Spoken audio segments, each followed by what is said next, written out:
Friends, futures and options का ban इतना भयानक कंसेप्ट नहीं है जितना ये सुनने में लगता है। जब हम सुनते हैं कि बैन, बैन का मतलब ये नहीं है कि कोई कंपनी बंद हो गई है या कोई बुरी बात हो गई है फ्यूचर्स एंड ऑप्शंस में। अगर आप बैन के बारे में डिटेल में जानना चाहते हैं फ्रेंड्स, तो प्रॉफिट पॉइंट पर डिटेल्ड वीडियो आप देखिएगा और आपको समझ में आएगा कि बैन इनफैक्ट कुछ घबराने की जगह आपके लिए नए नए तरीके डेवलप करता है, नए नए सिस्टम आपको क्रिएट करने की में मदद करता है, जिनको यूज करके आप tradable strategies before the ban, during the ban और आफ्टर द बैन भी डिप्लॉय कर सकते हैं।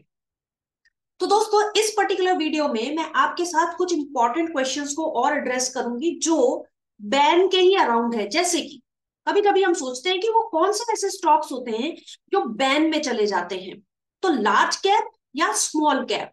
ठीक है, तो ध्यान से सोचो कौन से ऐसे स्टॉक्स हैं जिनके अंदर बहुत ज्यादा पोजीशंस बनती हैं।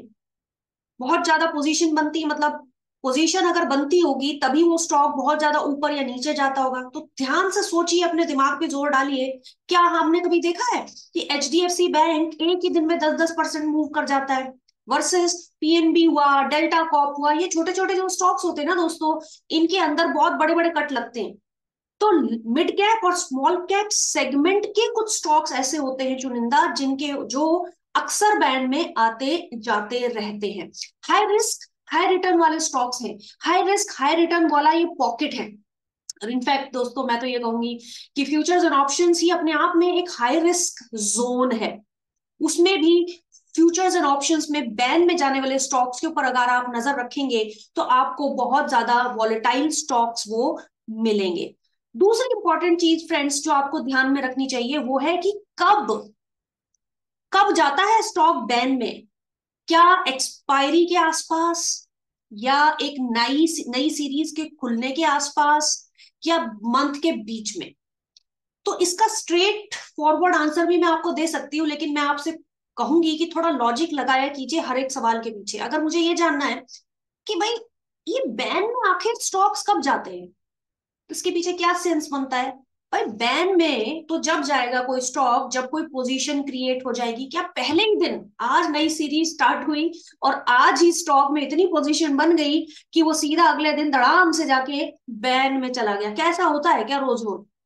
तो जो चीज रोज रोज नहीं होती वो once in a lifetime type की सिचुएशंस के ऊपर हम गौर नहीं कर रहे। हम यहाँ देखने की कोशिश कर रहे हैं कि एक्सपायरी के आसपास फ्रेंड्स जितने भी स्टॉक्स होते हैं जनरली बैन से बाहर निकल आते हैं, क्योंकि जो भी जिस भी साइड में उस पर्टिकुलर स्टॉक में पोजीशन बन रही होती है उसको लोग क्लोज कर लेते हैं।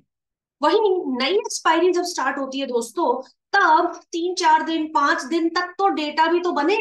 जब तक कोई डेटा नहीं बनेगा, कोई पोजीशंस नहीं क्रिएट करी जाएंगी किसी पर्टिकुलर स्टॉक में, किसी एक पर्टिकुलर डायरेक्शन में, तब तक वो स्टॉक बैन में कैसे जाएगा। तो ये दो इंपॉर्टेंट चीजें आप ध्यान में रखिएगा कि अक्सर स्मॉल कैप सेगमेंट के जो स्टॉक्स होते हैं वो बैन में जाते हैं, आते हैं और जाते आते रहते हैं। और दूसरा, मंथ के किस टाइम पीरियड में ये सारी घटनाक्रम होता है, क्योंकि बैन के अराउंड जब आप स्ट्रेटजीज क्रिएट करते हैं वो भी बड़ी कमाल की स्ट्रेटजीज हो सकती हैं, जो मैंने अपने वीडियो में शेयर की हैं। आप जरूर उस वीडियो को देखिए, प्रॉफिट पॉइंट के साथ जुड़े रहिए। इसी तरीके के छोटे छोटे क्वेश्चंस जो सुनने में छोटे लगते हैं लेकिन इनका बहुत बड़ा इंपैक्ट हो सकता है, आपके साथ मैं शेयर करती रहूंगी।